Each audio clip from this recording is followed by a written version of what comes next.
नमस्कार प्रधानमन्त्रीज्यू, यति हतार किन? कुरा गर्नुभन्दा पहिला म आरएसपी समर्थक हो भनेर भनिदिइहाल्छु, किनकि गाह्रो छ यहाँ यत्तिकै कुरै स्टार्ट गर्न होइन। तर म बालन शाह हाम्रो प्रधानमन्त्री सम्माननीय प्रधानमन्त्रीजीलाई केही प्रश्नहरू गर्न चाहन्छु। यदि ब्याकअप प्लान छैन भनेपछि ब्याकअपै छैन, डेटाबेसै छैन हजुर जनतालाई स्टोर गर्ने, सुकुम्बासीलाई स्टोर गर्न सक्ने हजुरसँग प्लानै छैन भनेपछि किन सुकुम्बासी उडाउने यत्तिकै? यो त एकदमै जायज हो। म आरएसपी समर्थक नै हो। म समर्थन गरेको मेरो पुरानो भिडियो हेर्नुहुन्छ भनेपछि म आरएसपीलाई समर्थन गर्छु, ढुक्कै गर्छु, त्यसमा कुनै द्विमत छैन। तर यति हतार किन? मेरो क्वेसन यति हो, शैक्षिक सत्र स्टार्ट भइसकेको छ। स्कुलमा राख्नुहुन्छ भनेपछि स्कुलमा पनि अहिले बालबच्चाहरू पढ्न आउँछन्, त्यहाँ पनि राख्ने कुरो भएन।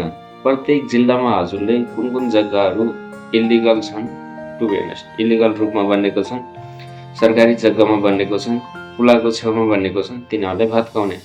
ओके, भत्काउने भन्ने मात्रै सुशासन हो, दिगो विकास यो मात्रै हो त?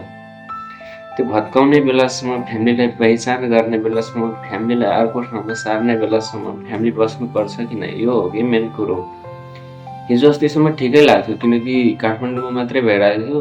अहिले काठमाडौँलाई अब यति व्यवस्थापन गर्यो, हतार गरिहाल्यो। अब 2-4वटा मिडियाहरूले पनि भने ल बालन सरकार बिना ब्याकअप प्लानको यसरी स्टार्ट नगर्नु भनेर ल काठमाडौँको काम सकाएर चाहिँ काठमाडौँमा त अब ठुल्ठुलो बिल्डिङहरू पनि छ होइन, अब त्यहाँ सारिहाल्ला अनि काठमाडौँको काम सकाएर चाहिँ अहिले रोक्छ। अनि अरू जिल्लामा चाहिँ, बाँकी भएको जिल्लामा चाहिँ मजाले पहिला ब्याकअप प्लान बनाउँछ, स्टोर गर्ने ठाउँहरू बनाउँछ, अनि बल्ल भत्काउने काम गर्ला भनेर सोचिरहेको थिएँ म। बट यहाँ उल्टो भइदियो। हिजो मात्रै नोटिस जारी भएछ कि प्रत्येक जिल्लामा आफ्नो आफ्नो सुकुम्बासी कहाँ राख्नुहुन्छ। मेन कुरो यो हो।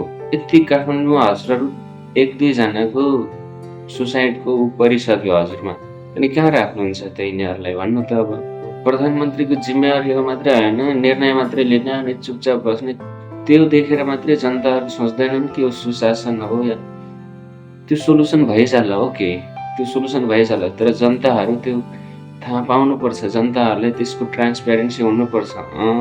हामीलाई बालन शाहले यहाँबाट हाम्रो घर भत्काइदिएपछि हामीलाई यहाँ राख्ने कुरा गरेको छ भनेर, this is the transparency right, this is the democracy.